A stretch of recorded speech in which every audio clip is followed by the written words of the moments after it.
and whether I'll talk about a little bit later on. So we have stopped advertising trips to the Outer Hebrides. What we say is we're going to go and do a tour of Scotland, and that allows us much more flexibility in terms of being able to meet people and then go where the weather's reasonable to go to. Does that sort of make some sense? Yeah. And I'm sure that you've all had those sorts of problems, and it's sort of really important that we identify where the issues are before they come along, and then we can try and that prior preparation thing. Well, if there's going to be a problem with weather, what else can I do? Where am I going to go? And that's one of the challenges of being a sea kayak guide and leader, is that that's where we earn our money. We earn our money from making the right decisions and taking groups to the right places for that group. So the whole thing about equipment, if you have your own kit, then that's easy because you can then take your own kit. The downside of that is if you're going to use composite kayaks, then composite kayaks get damaged by people, and then you have to spend a lot of time mending them. If people take their own boats, then they're responsible for all of their own kit.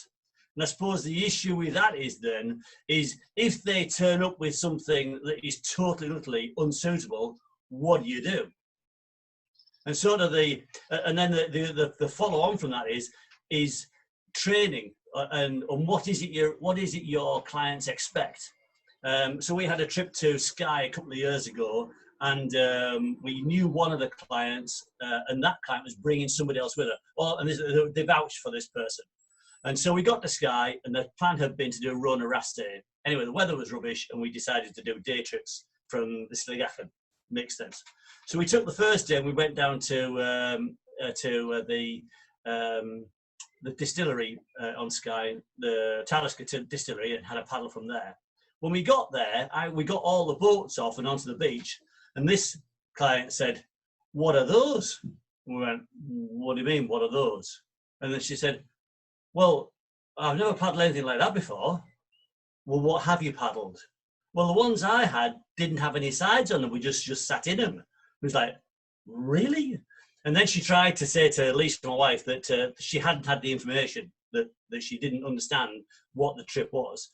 Now, fortunately, Lisa had been very clear with her information, and clearly there was a big issue then. So I took the rest of the group and walked away and left. And that's Lisa's standing joke, is that you just walked away because I couldn't say anything. You know, what do you say to somebody who's never been sat in a sea kayak, and the plan had been to do a 5-day expedition round Rona and Rastay, paddling sea kayaks, and all the issues that might entail. So the big issue is that communication thing, to make sure that you have clearly communicated to your clients what it is you're doing, and what your expectation is in terms of fitness and in terms of what's going to happen. And I suppose that's that whole briefing thing about making sure that we have clearly identified what we're doing and why we're doing it. So if you're going to work for somebody else, you're going to work for another company, the equipment issues there can be, you arrive and they give you a trailer of kayaks. There's your trailer of kayaks. There's your client. It's an introduction course or whatever it is. And the kit's not up to it. The kit's broken, damaged. There's kayaks that can't be used. There's buoyancies that's ripped. And it's that preparation thing. What are you going to do if that happens to you? And it has happened to me. I've rocked up as a freelance instructor to deliver an introduction to sea kayaking, and it's like, what are they? You know, the broken boats, the skegs don't work, the seats are loose, and you've then got to set to and make this thing work. So I don't know whether any of you guys have had that same sort of experience, but as a guide, that can happen, and it happens from time to time, unfortunately. So it's that plan again, that back to plan and preparation. What do you take with you in case that all happens? If you're going to go abroad, what are you going to take with you in terms of equipment? So when we go to Norway and Alaska, we insist that people wear dry suits when they're on our trips, and the reason for that is that the water is generally about 4 or 5 degrees, even in the middle of summer. And so an immersion is going to be a major issue. Now, we have had in both Norway and Alaska, we've had day temperatures of 25 and 26 degrees. And then we've had 4 and 5 degrees on the same trip. So you can see that those sort of issues then sort of manifest themselves into what can go wrong. A capsize in 5 degrees is a major issue. With a full expedition boat, you've got a lot of problems, and therefore, again, we come back to planning preparation. Your plans A, B, C, D, and E, or whatever you're going to have, and you have to build in bad weather days. You have to build in days where you're gonna, if you're even on a long expedition, you need to build in days where you're on the same campsite for a couple of days, so that if people are really tired and have had a rough time, you can say, right, okay, you don't have to go out today. You can have a day in the camp. And it's that, for me, it's that building into the planning and preparation for, at the end of the day, people come to us as guides, and it's their holiday. They're paying a lot of money and they're on the holidays. They're not there to be beasted and battered about by us as guides. They want to have a good time. And if it means that one day they stay in the campsite, that's fine. That's absolutely fine. I suppose the biggest problem is if somebody gets halfway through a 12 or 14 expedition and says, that's it, not doing anymore. What are you going to do then? What are we going to do then? Where's our communication? What's our exit strategy? And it has to be an exit strategy for that happening. And that has happened to us. Happened to us in Alaska 3 years ago. We got 9 days into a 12-day, 13-day expedition, and one of the clients said, "Oh, that's it. I want to go." Right. Okay. So a satellite phone to the provider that took us out to the beginning. It was a 5-day, another 4 days paddle back to the start. Don't want to paddle anymore. Don't want to do it. And we had to ring the water taxi to come and get them. So you do have to have all of those strategies in place. Any questions? Everybody happy? Nod at me, or shake your head at me, or whatever, so I can say, "Oh yeah, good, I like it." Can I ask a question? How did you get to that point? Don't answer with specifics to that course, but how did you end up in that point where somebody felt that going home was the only way out of that situation for them? The issue we had was it was a 13-day expedition, and with the first 4 days were very dry, beautiful weather, and then we had rain. We had rain for 6 days, and in Alaska, when it rains, it doesn't know when to stop. That's again one of those things I want to come to in a little minute. Is what equipment do you take with you? And although we had done a lot of preparation work with this particular group, we'd done two weekends preparation with it. We talked about tarps. We talked about the fact that you could go to Alaska and have an expedition where it rained for 12 days. So we had done loads of preparation and planning. We talked about when we paddle our expeditions, we aim to paddle about 20 to 25k a day. So we're not talking about huge distances by any stretch, and we always plan in to have rest days, and we are planning for bad weather days. So the distance we're covering was not outrageous. So what had happened here was that this person, they got to day 9 and just said, I don't want to do this anymore. And we said, well, right, okay, that's fine. We can get you back, but it's gonna cost you a lot of money, and it actually cost them 350 quid to get themselves back, and it was only a matter of, well, it was 4 days paddling back, so we're talking about maybe 100k back, so not very far, and the water taxis are in and out all the time. So it just was, I think they just got ground down by the weather. Yeah, for sure. Thank you. Okay, no worries. We had a comment this morning, Duncan. It was Ray was saying that, some of these expedition things, you can take people on weekends and stuff beforehand. 2 days you find a certain amount about people, but actually you find a hell of a lot more about people on expedition 4 and 5 days in, when things are starting to be not as straightforward anymore. Well, we talk about day 3 is always the hardest day on any expedition, and the reason for that is that we live our lives working Monday to Friday normally and having weekends off. And so we drive where we're going on Friday night, we get out and we paddle all day Saturday, we paddle all day Sunday, and then we drive all the way home. And then we go back to work for a rest on Monday. So what happens is on day 3, when you go, right, okay, we're going paddling again, go, bloody hell, not used to this. Well, what do we do now?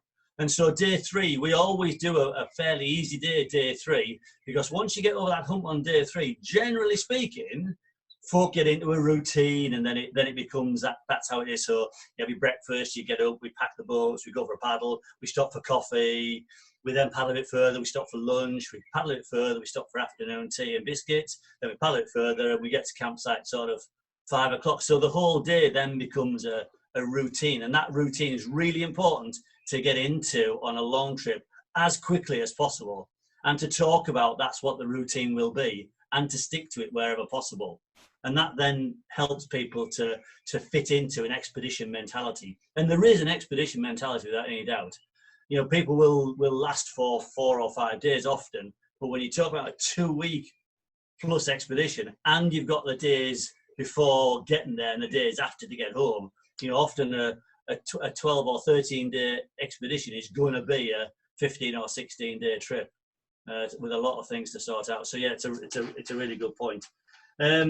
One of the things that we sort of, particularly in the northern, in Norway, Sweden, Finland, and over into Canada and Alaska, is to always take a tarp and have people with the ability to put a tarp over the top of their tent, because that makes a massive difference to comfort inside the tent. And it means you can take the tent down, the tent stays dry, and there's less humidity inside the tent itself, rather than the tent fabric being wet and everything being damp. And that's been a massive bonus on a number of occasions.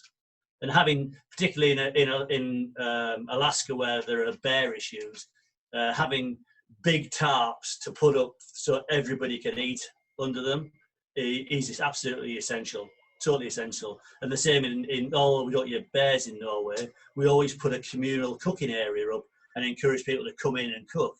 And that is then so I can see, or Lisa can see, that people are eating. And that's another big issue, making sure that people eat and drink sufficiently during a trip to make sure their energy levels stay up and stay appropriate. Okay, cool.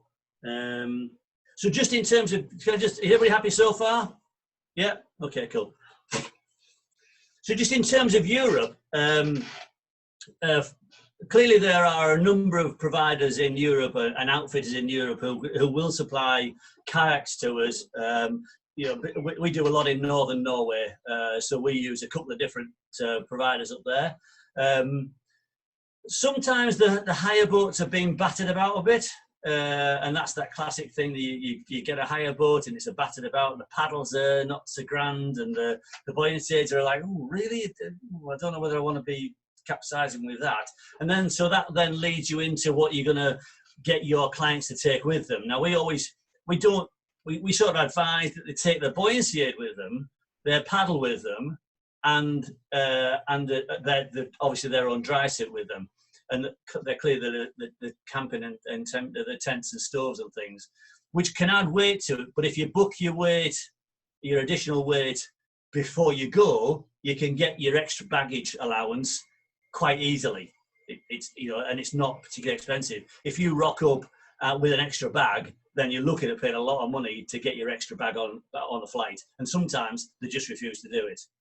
So going somewhere, effectively the boat hire and kit hire is about 50 and 60 euros per boat.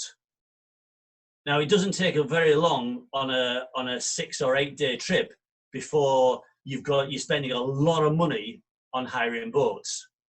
And then the question then comes back, well, is it then cheaper to drive and take your own kit out, which you know is going to be okay, or does the time not make sense on that?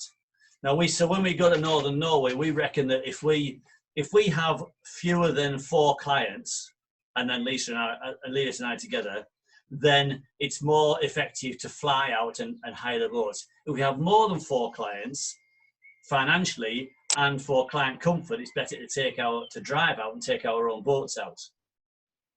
Okay, but that is a 2,500 mile drive out there and a 2,500 miles drive back. But equally, it gives you a chance to take good quality kit out and to take a bit of food out with you as well. And last time we went, our bus, our van was the Prohibition bus, and it had more alcohol in it than it did anything else, because alcohol out in Norway is horrifically expensive. So that's the other trade-off. You know, how much time do you want to spend going? How much? So if we go for 2 weeks and we have 6 clients on each week, then actually the higher the boat, it pays our wages to drive out, it pays our wages whilst we're there, and pays our wages for the drive back, in terms of the higher fee that we would have to pay out for 8 boats, or 16 boats for the 2 weeks. Okay, so I don't know whether any of you had thought about that or thought about how that might work for you, but that's certainly something that we've looked at. And whether people are going to be more inclined to want to drive out, drive places now rather than fly, given COVID-19, I don't know. You know, Lisa and I are definitely less inclined to want to fly now than we were. But that was even before this COVID thing came along. We just got pretty sick of being in aircraft and the whole thing that goes along with. And so we quite enjoyed. We like a good road trip. So driving out to Greece or out to Norway or to Croatia, we quite like doing that. We've done that a couple of times. So what do you want out of it, and where that might go? Any questions on that? Thoughts? No? Okay. Cool. Okay, yes. Right, just about working in places outside the UK. Well, that's working in places outside the UK. So going to Greece, all the Mediterranean countries have issues in relation to sea kayaks being used on the sea. And in Greece, they've got lots of problems at the moment with their Coast Guard are stopping sea kayaks that are more than 500 meters away from the beach, and they are threatening to fine guides. And we talk about well qualified sea kayak guides running commercial trips, and particularly around the Athens area and where there's a lot of traffic. Then they get a bit twitchy out there. Italy's the same. Italy have in the past stopped sea kayak trips and insisted that they have a powered craft with them throughout the trip, which sort of defeats the object of what we're trying to do. But that has happened, and it happened to Jim Wilson a couple of years ago, well, more than a couple of years ago now. So there are rules that in other countries. I think we're very fortunate here in that there are no rules. We're either very fortunate or very stupid in terms of allowing people to come and work here that don't live here. You know, we could argue that if people want to come and work here, they should be qualified to work in the environment, because the environment in sea kayaking in England and Scotland is far more demanding than it is in a lot of other places in terms of tides and particularly the weather, which I want to come back to in a minute. If you're going to go to Canada or America, then you have to have a work visa to work there. And so if you go to run a commercial trip in Canada or America and you don't have a work visa, conceivably you could end up in prison. I think it'd be fairly harsh to do that, but it does cause some problems. Our insurance company, when last time we went, we didn't have to pay it ultimately, the insurance company wanted an extra £500 from us as a company to go to Alaska with our trip. And it wasn't until such times we said, well, actually, we're not running this. It's been that we're employing a guide and a company out there to provide all the kit and the expertise for the trip. Oh, right, okay, that's fine. That's on their insurance. But had we been running our own trip, they wanted at least 500 quid.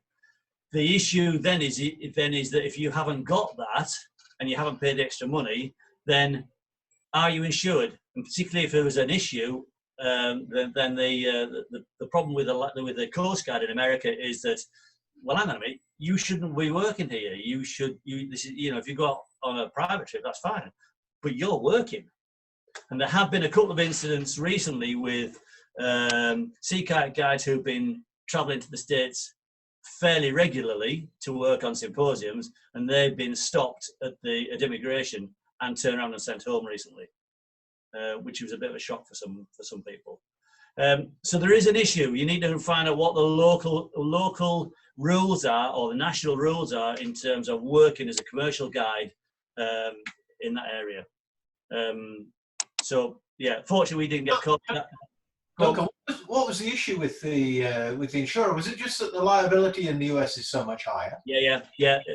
Well, it wasn't when I actually. It's the liability issue and the fact that if somebody sues, they would sue through the American courts because you're in America, and so the liability was absolutely massive. But when I spoke to them about this whole work visa thing, they said actually, well, in which case we're not prepared to insure you to go, because the cost of that was massive. And that there are a number of companies who are running trips to Alaska and they don't have visas, and the local guides out there are not happy. They're very unhappy, and they have told immigration about a number of providers who are working out there without the work visas at all, with the cover. Yeah, they're going to get shocked, aren't they? Well, they are, and the rule, regardless of what we think of the rules out there, those are the rules. They're protecting, America are protecting their industry, and as such, that's one of the things they do. You can't work there without a visa. Simple as that. Yeah. Okay. Cool. Just want to talk about group dynamics a little bit. We've used a lot of different size groups over the years. And we now run groups at no more than 6 on expeditions. So Lisa and I and 6 clients on expeditions. And the reason for that is that even on long trips, by and large, 6 people will make an effort to get on with each other. And you don't get very many fractures in the group dynamics. If you get more than 6, then it fractures easily. It fractures easily into groups of 2, 3, and even 4, and then that whole group dynamic can be very challenging to deal with. And even with 6, if you have one person who is particularly challenging, it can sometimes result in some fairly interesting conversations to try and improve relationships within the group. If you've got somebody who is always late on the water in the morning, who's always last back in their kayak after a tea stop, is always last to get the tent up, etc., etc. It can be very, very wearing. And I think with that, it's a case of dealing with those sorts of things early, and saying, okay, is there an issue? Is there a particular reason why you're struggling to pack your boat? Are you not used to it? Blah blah blah. So finding out the reason for the problem and solving that problem early, rather than allowing it to continue on for a longer period of time. So group dynamics are always really interesting. Using a local guide in terms of group dynamics can be very interesting. So in Alaska, we used a local guide, but it was our trip, worked under as a local guide with his company. So we were leading the trip, but he was a local guide in insurance. So he was responsible for the safety of everything and making sure everything went okay, but we were leading it. And that dynamic took a little while to sort out, but once we did, it was fantastic. But working with local guides can be equally challenging as group dynamics can be. So if you're going to use a local guide, then make sure that you've spent some time on a Skype conversation or a Zoom conversation to know, where they're coming from and what they're doing. Each time we've done it, it's been people I've known that I paddle with here that I've then used as a local guide in Croatia, Greece, and Alaska. When I've used local guides, it's always been people I've paddled here with. Okay, does that all make some sense? Yeah. Okay. So I've just got a few other little bits and pieces. I'm going to open it up for questions and thoughts from you guys. First aid. If you're going to be going into remote areas, and remote areas can be the Hebrides, less so actually in the UK. you know, our lifeboat service is absolutely phenomenal. And on the rare occasions that we've needed to use them, they've been outstanding, as has the helicopter service that goes with it. But in the States in particular, it's their Coast Guard. They don't patrol all of the time. They will respond to it. But if they find you've been negligent, they will come after you for the cost.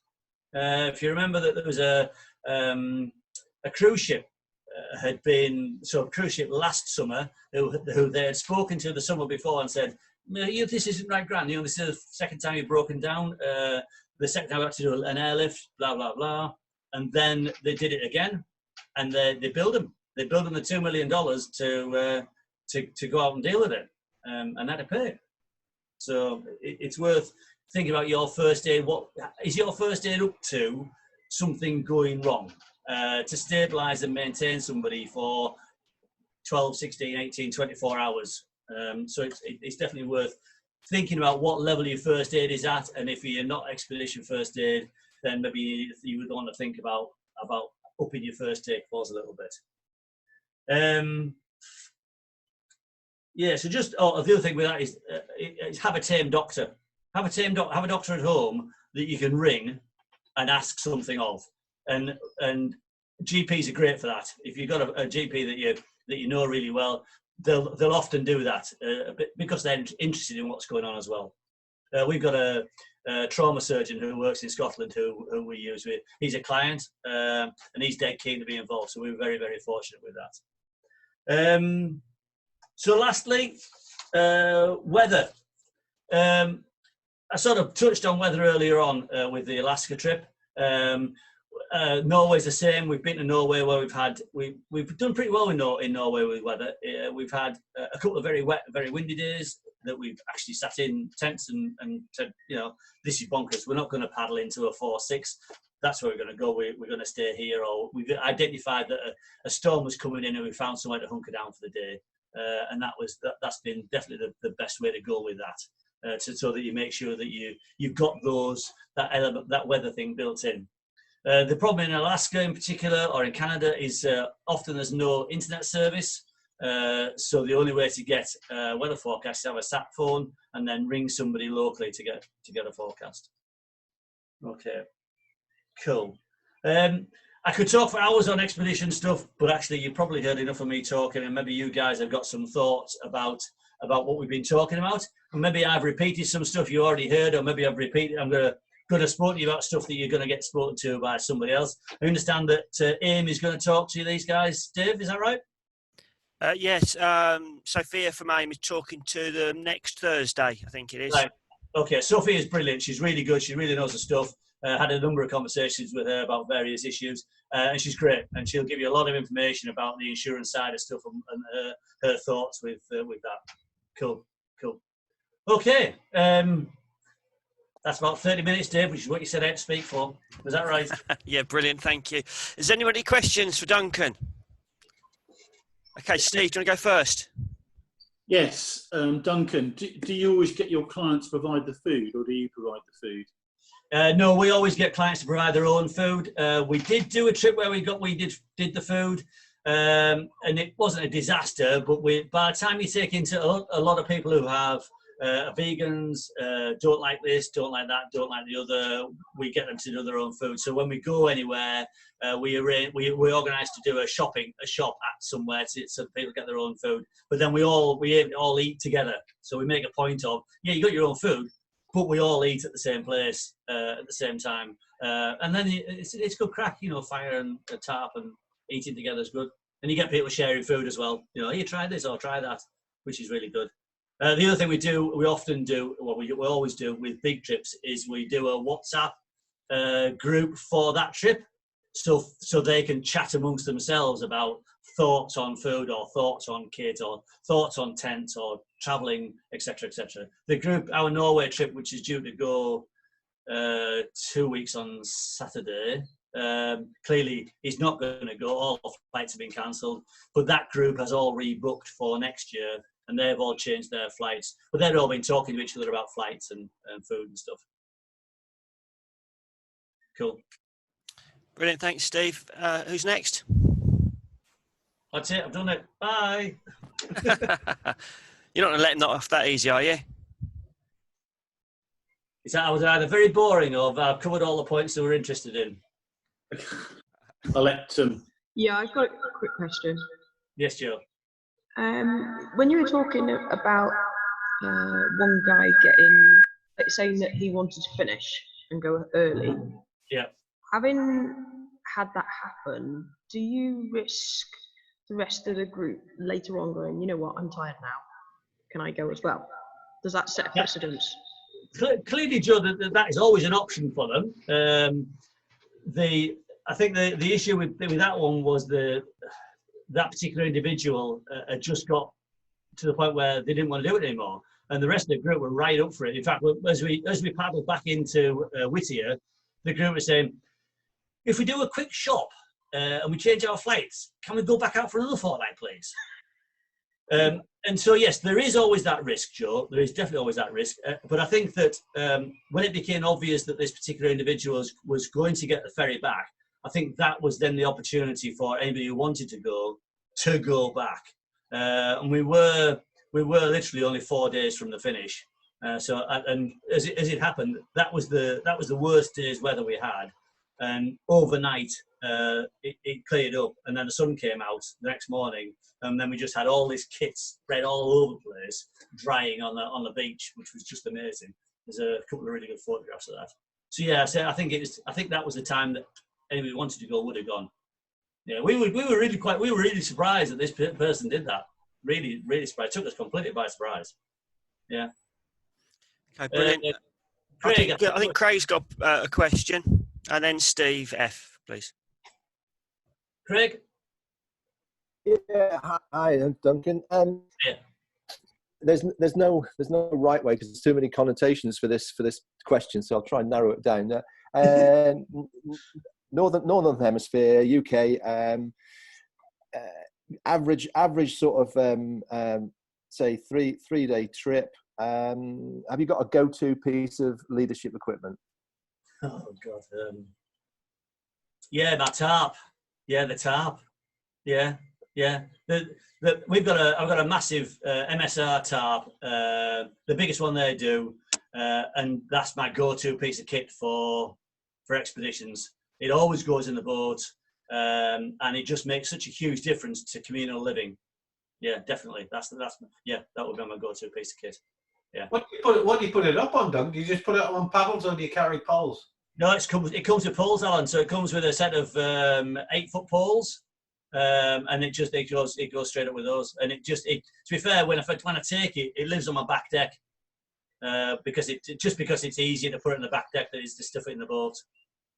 Yeah, but I love it. It's a fantastic piece of kit. I can't recommend tarps and making things with tarps and being really good at putting a tarp up at lunchtime or whatever it is. If the weather's crap, to be able to put a tarp up and folk to be able to sit under a tarp, I think is a massive boost to morale. Huge boost to morale. In fact, what we tend to do is, even if we don't take the big one, we take little ones, and then we say to people, right, go on. All right, there's a tarp, there's some string, there's some stuff. Come put a tarp up, make us comfortable. And we do that as part and parcel of our skills training course, our leadership training courses. Cool. Steve F, did you have a question? Yeah, just going back to your comment about Greece. When did this start? The police 500 meters offshore. It's been the law for a long time, apparently. And when we were there in November last year, and there was a big hoo-ha going on the Greek Guides forum at that time, and a lot of people are shouting and bawling and getting really upset about the whole thing. But the rules have been there for quite some time. Basically, the outlying islands just ignore it, and because the Coast Guard out there generally live in the harbour that they work in, then it's fine. Strangely, the harbour police are very powerful in Greece. They make a lot of decisions about what can and can't happen. When we were in Greece, we wanted to cross over the mouth of a harbour, which wasn't particularly busy, nowhere near as busy as Walney is, or being around the Anglesey Holyhead Harbour.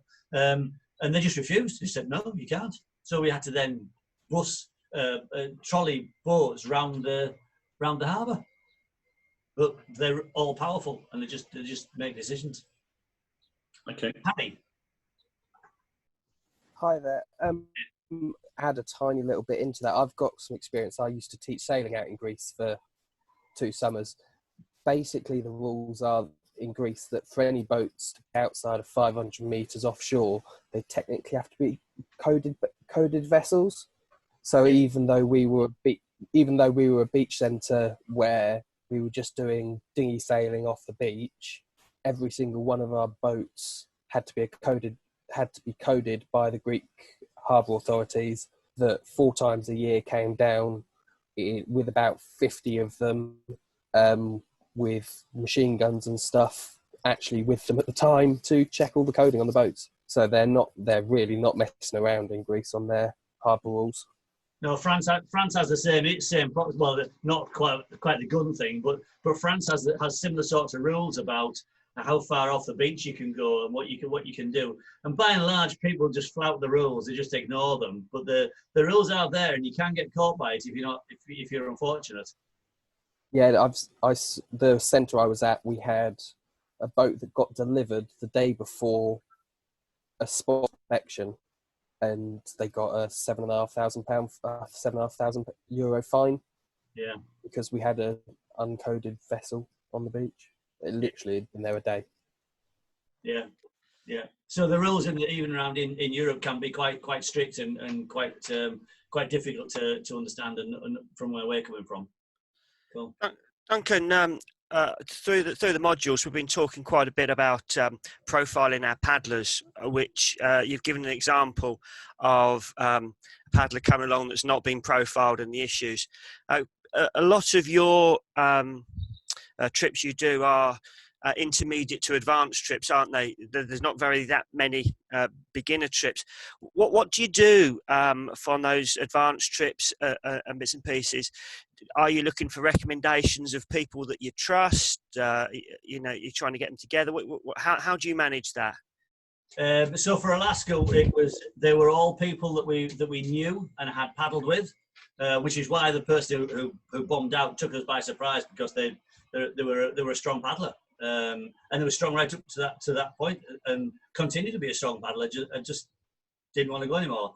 So if we do trips to Norway, then we like to know who they are, or we like to know who's recommended them, and the fact that they understand very clearly. So very often we'll do this sort of conversation and get a feel for somebody about what they're doing. But not normally the expeditions are from our existing client base. We don't very often get clients coming to Norway that we don't already know. Brilliant, thank you for that. Anybody else got a question? More questions? No? Well, Duncan, thanks very much. Really interesting. I think following on from the bits of conversations during the modules and from what Ray's said this morning, that there's a common theme here of setting the expectation for our clients. And as Duncan turned around and said, there's also a bit about setting expectations with other guides that you've got working with in other countries. So it's that communication, setting up those expectations, those understandings that can be key to these expeditions. Absolutely, yeah, absolutely. Communication and appropriate and proper communication. And if you get worried about somebody that you think when you're talking to them, "Ooh, I'm not sure," then don't take them, because it'll go wrong. Yeah, definitely it'll go wrong. People will do a lot of work. People come and say, "I want to do so and so," and you say, "Right, okay, that's fine, but you are going to have to do X, Y, and Z for me to let you go on that trip." Then that's what you do. Yeah, and if they don't meet it, then they don't get it. Yeah, I don't. To be fair, I don't take a lot of notice of awards unless they're very recent. I want to see people paddle by and large. This was a With Dave production.